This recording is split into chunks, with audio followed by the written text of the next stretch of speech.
కాబట్టి నకృతం దైవ సంఘైశ్చ, దేవతలెవరూ దాన్ని అలా తయారు చేయలేదు, అలా నిలబడమని అడగలేదు.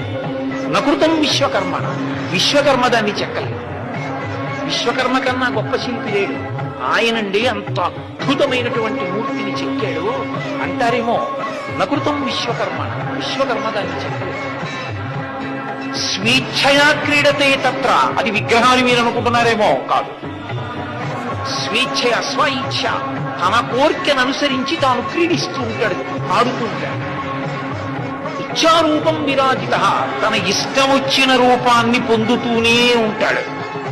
అలా ఉన్నట్టుంటాడు, మీ పక్కనే ఉంటాడు ఎవరి రూపం, అలా ఉన్నట్టుంటాడు. మీకు ఉపకారం చేయడానికి, మిమ్మల్ని ఆదరించడానికి ఎవరిలోనో ప్రవేశించి మీ చెంతకొస్తాడు. శంఖచక్ర గదాపద్మలను పట్టుకుని వస్తాడని మీరు అనుకోకండి.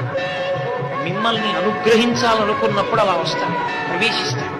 అందుకే వ్యాసుడు చెప్పాడు ఆ హృదయాన్ని, స్వేచ్ఛయా క్రీడతే తత్ర ఇచ్ఛారూపం విరాజిత.